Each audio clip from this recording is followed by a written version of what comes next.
വാർത്തകളും നോട്ടിഫിക്കേഷനും ലഭിക്കാൻ ഉടൻ തന്നെ സബ്സ്ക്രൈബ് ചെയ്യുക. തൊട്ടപ്പുറത്തുള്ള ബെൽ ഐക്കണിൽ ക്ലിക്ക് ചെയ്തുകൊണ്ട് ഓൾ എന്നുള്ള ഓപ്ഷൻ തിരഞ്ഞെടുക്കും. അസമിൽ ഭൂമി കയ്യേറ്റം ആരോപിച്ച് നടക്കുന്ന കുടിയൊഴിപ്പിക്കലിൽ സമാധാനപരമായി പ്രതിഷേധിച്ച ഗ്രാമീണർക്കു നേരെ അസം പോലീസ് നരനായാട്ടം നടത്തിയ വാർത്ത ഞങ്ങൾ നേരത്തെ പ്രസിദ്ധീകരിച്ചിരുന്നു. പോലീസിന്റെ ഈ നരനായാട്ടിൽ 3 മുസ്ലിങ്ങളാണ് കൊല്ലപ്പെട്ടത്. പോലീസ് നരനായാട്ടിൽ കൊല്ലപ്പെട്ട മുസ്ലിം യുവാവിന്റെ മൃതദേഹത്തിൽ ഒരു ഫോട്ടോഗ്രാഫർ ചാടിയും ചവിട്ടിയും ആഘോഷിക്കുന്നതിന്റെ ഞെട്ടിപ്പിക്കുന്ന വീഡിയോയും പുറത്തു വന്നിട്ടുണ്ട്. വെടിയേറ്റ നിലത്തു വീണയാളെ പോലീസ് വളഞ്ഞിട്ട് മർദ്ദിക്കുകയും ചെയ്യുന്നുണ്ട്. തുടർന്ന് ജീവൻ പോയെന്ന് ഉറപ്പാക്കിയ ശേഷമാണ് പോലീസ് ഇവിടെ നിന്ന് പിന്മാറുന്നത്.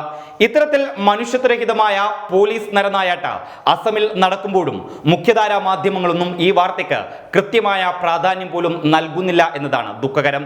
എന്നാൽ മുഖ്യധാരാ മാധ്യമങ്ങളും രാഷ്ട്രീയ പാർട്ടികളും സംഘടനകളും ഈ വിഷയത്തിൽ യാതൊരു പ്രതികരണം നടത്താത്തപ്പോഴും ഇക്കാര്യത്തിൽ തങ്ങളുടെ നിലപാട് വ്യക്തമാക്കിക്കൊണ്ട് SDPI ഈ രാത്രിയിൽ തന്നെ അസമിലെ പോലീസ് നരനായാട്ടിൽ പ്രതിഷേധിച്ച് തിരുവനന്തപുരത്തെ AGC ഓഫീസിലേക്ക് ഒരു പ്രതിഷേധ മാർച്ച് നടത്തിയിരിക്കുകയാണ്.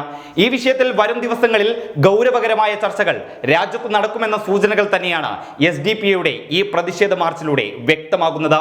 മറ്റുള്ളവർ നിലപാട് പറയാൻ മറന്നപ്പോൾ SDPI അസമിൽ മർദ്ദിക്കപ്പെടുകയും കൊല്ലപ്പെടുകയും ചെയ്ത ജനങ്ങൾക്കൊപ്പമാണെന്ന് തന്നെയാണെന്നാണ് SDPI തങ്ങളുടെ നിലപാടിലൂടെ വ്യക്തമാക്കുന്നത്.